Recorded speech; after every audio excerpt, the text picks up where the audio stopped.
측경부 임파절 전이가 있는 분들은 반드시 전절제 갑상선 수술을 해야 된다 이렇게 말씀하셨는데 꼭 그래야지만 되는 이유가 뭐 있나요? 한쪽인데 한쪽만 제거하고 이렇게 하면 될 것 같은데. 지금 전체적인 통계를 보면 그렇게 반절제 그리고 측경부 림프절 크게 절제하는 환자분들이 재발하는 확률이 그렇지 않은 분보다 훨씬 높다라는 거죠. 갑상선에 만약에 이제 림프절에 전이가 있다 그러면 예전에는 반을 수술했다가 또 전절제로 다시 한 번 더 수술하거나 하거나 뭐 이렇게 이제 했었는데 요즘은 어떻습니까? 이제 우리 김 원장님 지금 말씀하시는 게 뭐냐면 반절제 합시다라고 해서 반절제를 하고 났더니 재발의 위험도가 높네요 라는 결과가 나왔을 때를 말씀하시는 거거든요. 근데 우리가 최근에는 물론 그렇게 재발의 위험군이 높은 거로 최종 결과가 나왔습니다, 2차적으로 반대쪽을 마저 띄어서 전절제를 하시는 게 좋겠습니다 라고 말씀드리는 경우는 그렇게 많지는 않습니다. 왜냐하면 수술 전에 그만큼 우리가 정밀 초음파를 통해서 진행된 정도를 평가할 수가 있기 때문에 어느 정도 수술 전에 이거는 반절제가 예상이 합당합니다. 그런 경우가 대부분이고요. 물론 이제 수술하고 나서 정말로 림프절 전이가 거의 뭐 10개 이상의 중앙경부 림프절이 제거됐는데 거의 대부분이 전이가 있다. 그럴 경우라 한다면 상대적인 재발 위험도가 높을 경우에 그럴 경우에는 환자가 재발에 대한 걱정이 너무 많은 경우라고 한다면 2차적으로 반대쪽을 완결 전 절제술을 하는 경우도 없지는 않습니다만 요즘은 최근 들어서는 거의 대부분 반절제를 수술 전에 결정했다라고 한다면 반절제한 이후에 재발 위험군이 높은 경우에는 좀 더 수술 이후에 짧은 간격으로 지켜본다거나 나중에 재발한 다음에 수술하는 거로 저희가 유도를 하고 있죠. 가능한 한 반절제하고 난 다음에 자기 갑상선을 갖고 지낼 때까지는 갖고 지내는 거를 저희가 선호를 하고 있습니다. 환자분들 이런 궁금증들도 있어요. 나는 갑상선을 다 절제를 했어요. 근데 갑상선암이 다시 재발한 거예요. 근데 아니 갑상선을 다 절제를 했는데 왜 갑상선이 혹시 수술 잘못해서 남아서 거기에서 재발한 거 아니에요? 이렇게 이제 질문하시는 분들도 있는데 그런 분들한테는 또 어떻게 설명을 해줘야 될까요?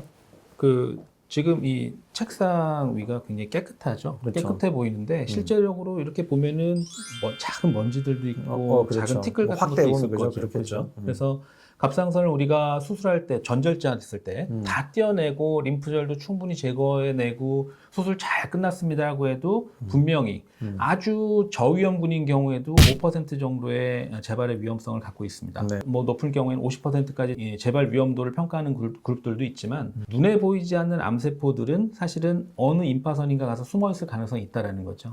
실제로 보면은 뭐 우리 몸에서도 수시로 암으로 변화되는 세포들이 수시로 생성됐다, 사멸됐다를 반복한다라고도 얘기를 하잖아요. 그래서 우리 몸에도 사실 갑상선을 다 수술하고 나서 깨끗하게 잘 수술됐습니다라고 말씀드리는 이유는 눈에 보이는 건 다 제거됐다. 하지만 눈에 보이지 않는 미세한 암세포들은 갑상선을 절제한 부위 또는 목 주변에 있는 림프절 어디엔가는 가서 숨어 있을 수 있다라는 겁니다. 그래서 그 숨어 있을 수 있는 림프절을 전절제한 환자들에 한해서는 재발률을 더 낮추기 위해서 수술 이후에 방사성 동요소 치료를 하는 경우들도 있고요. 그다음에 갑상선 호르몬을 또 잘 드시라고 말씀드린 이유가 그런 암세포들이 더 성장하는 걸 억제하기 위해서 그렇게 하는 거죠. 그러면 이게 이제 갑상선 암이라 그래가지고 사실 이제 갑상선도 좋고 갑상선 그 주변의 임파선까지도 이해는 하겠는데 왜 목까지 막 이렇게 크게 수술하시는 분들 있잖아요. 갑상선 수술 중에 제일 큰 게 림프 곽청술이라고 이제 하는 그런 수술까지 하시는 분들이 있는데 그런 환자분들은 비율이 한 어느 정도가 되나요? 측경부 림프절 전이를 동반하는 경우가 적게는 뭐 기관마다 틀리지만 2%에서 한 15% 정도라고 얘기를 하기도 합니다. 많은 데로 굉장히 많네요. 그럼요. 저희도 뭐 해마다 오는 환자 군에 따라서 좀 차이를 보이긴 하지만 대략 보면은 10% 내외 정도의 림프절, 특히 측경부 림프절이라고 얘기하죠. 옆쪽에 있는 경정맥 옆쪽이다라고 해서 측경부 림프절이라고 얘기하는데 이 측경부 림프절까지 전이가 있는 환자가 생각보다 적진 않아요. 그리고 그렇게 될 경우는 아무래도 전절제가 반드시 수반이 돼야 되고 목에 또 절개를 좀 크게 해야 된다라는 불편감이 있기 때문에 측경부 림프절 전이가 있는 환자들은 수술 전에 정확한 검사를 통해서 반드시 확인하고 절제 범위가 결정이 돼야 되는 겁니다. 측경부 임파절 전이가 있는 분들은 반드시 전절제 갑상선 수술을 해야 된다 이렇게 말씀하셨는데 꼭 그래야지만 되는 이유가 뭐 있나요? 한쪽인데 한쪽만 제거하고 이렇게 하면 될 것 같은데. 김 원장님 말씀하신 게 예전에 일본이 우리나라와 마찬가지로 갑상선 하면 굉장히 호발하는 나라죠. 그래서 일본에서 굉장히 유명한 노구치 병원에서 아주 예전에는 한쪽 갑상선만 제거하고 그쪽에 측경부 림프절 전이가 있어도 측경부 림프절만 제거하고 반대쪽 갑상선을 살려놨던 경우들도 있습니다. 일반적으로 현재 갑상선 치료 권고안과는 전혀 맞지가 않는 상황이긴 하지만 근데 20-30년 전이니까 물론이죠. 근데 또 엄밀히 따져보면 그렇게 수술하셨던 분들 중에서도 재발 없이 지내는 분들도 분명히 있을 수도 있습니다. 있을 수도 있지만 전체적인 통계를 보면 그렇게 반절제 그리고 측경부 림프절 크게 절제하는 환자분들이 재발하는 확률이 그렇지 않은 분보다는 훨씬 높다라는 거죠. 그러면은 전절제를 하면 위험도가 떨어지나요? 측경부 림프절에 전이가 있는 환자 전절제라는 이유는 우리가 방사성 동요소 치료를 하기 위한 목적입니다. 왜냐하면 림프절에 전이가 있는 환자들은 림프절을 다 제거하고 나도 재발률이 높기 때문에 그런 환자분들은 반드시 수술 이후에 방사성 동요소 치료를 해서 눈에 보이지 않게 남아있는 암세포를 다 방사성 동요소와 가서 태워 없애버리는 치료를 같이 병행을 하게 되는 거죠. 그래야만 재발률을 더 낮출 수가 있는 겁니다. 그럼 방사선 동위원소 치료를 할 때 갑상선이 있고 없고의 차이가 있기 때문에 그렇게 하는 거지 않겠습니까? 물론이죠. 그럼 뭐 어떤 차이 때문에 그렇게 하나요? 그 동요소라는 게 이 갑상선 세포, 갑상선에 있는 그 여포 세포들은 요드를 먹어서 몸에 있는 요드를 흡수시켜가지고 요드를 이용해서 갑상선 호르몬을 생성해서 밖으로 분비하는 역할을 하거든요. 그래서 이 방사성 동요소 치료라는 거는 이 요드라는 물질에다가 방사능을 입혀놓은 거예요. 이 방사능을 입혀놓은 요드를 먹게 되면 이 방사능을 입힌 요드가 갑상선 암세포나 갑상선 잔여 갑상선에 흡수가 돼서 이 방사선 때문에 이 세포가 사멸을 하게 되는 역할을 하는 거거든요. 근데 예를 들어서 반절제를 했다. 반절제를 했다라고 하면 남아있는 반대쪽 갑상선의 볼륨이 너무 크다 보니까 방사선 요드를 먹어봐야 다른 전이가 있는 암세포들이 그걸 먹을 시간이 없어요. 사실은 다른 데 퍼져 있을지 모르는 암세포를 태워 없애자는 치료 목적을 달성하기 어려운 거죠.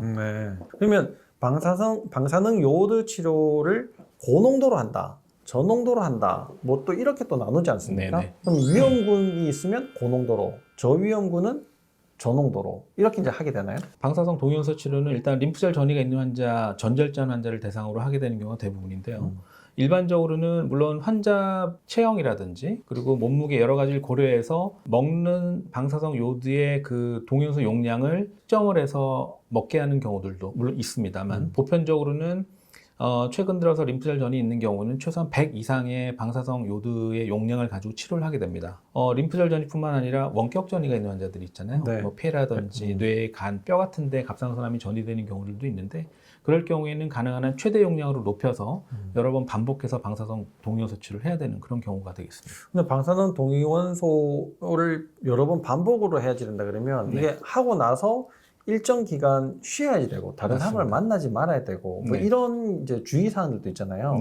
결국은 중간중간에 계속 검사를 하면서 치료를 하게 되는 건가요? 일단 예를 들어서 원격 전이가 있는 분들 그런 환자분들이라고 한다면 궁극적으로 원격 전이된 암세포가 다 없어질 때까지 방사선 치료를 반복할 수 있으면 하는 게 좋긴 하죠.